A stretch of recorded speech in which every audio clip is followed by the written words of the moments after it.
Rich Tehrani with TMC here. We're at Interop 2013. I'm in the TLF booth speaking with Carl. Carl, welcome to the show. Thank you very much. So tell me, what are we seeing here? What we're seeing here is actually the piece of software that sits on top of the Interop net that we have over that NOC, basically adding an SDN control layer to it.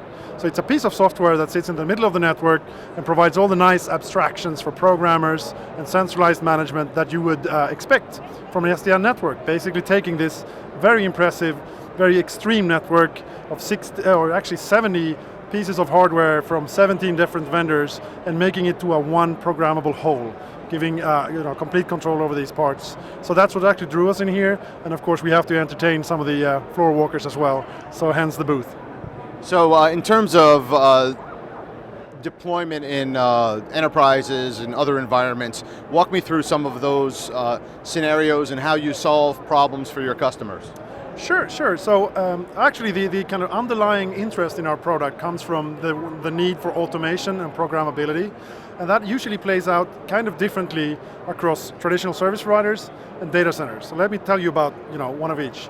So one of the things that we have been able to make a press release about is Deutsche Telekom's TerraStream project, where they use this product to actually provide a service-oriented programmable interface to this big transport network, and thereby vastly reducing the need for humans doing interventions in the network, while actually being able to maintain the traditional vendor space. So they basically add this on top of existing networking technologies now, and they get this nice service-oriented API on top of it, which is very much in line with their kind of features that they are required in order to completely rethink how transport networks work. So tell me about some of the automation. What are some of the areas that used to need manual interference or intervention that don't? Sure. Actually, the way we think about this product is that we're looking at networks and thinking together with our customers, where are the frequent changes made? Where are these frequent changes very complex, meaning that you have to do a lot of things per change? And where is it expensive to fail in some kind of criteria? Someone gets mad at you, or actually there's actually money to it. So if you look at traditional data center networks, there's a lot of things happening around layer 2 or VLANs, if you like, Q-in-Q based, or anything that has to do with shifting traffic based on where traffic sources and traffic sinks are. So there's been a lot of manual work.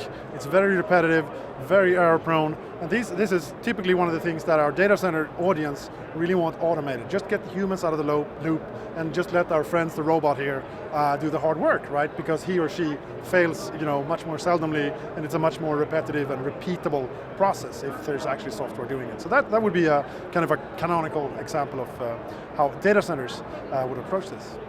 Anything else we should know?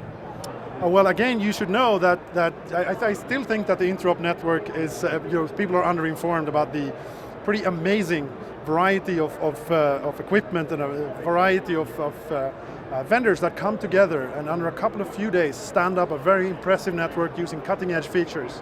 And to give more praise to these guys and taking a look at what we're doing, again, taking these very complex networks with many vendors and many different networking technologies, and we can provide a very solid, robust interface on top of that. You can actually manage that as a single asset. So I think giving more praise to the Interop people or the Interop net people and going and have a look at what our software can do on top of that massively complex and very, very impressive network. Thanks for your time. Oh, you're welcome.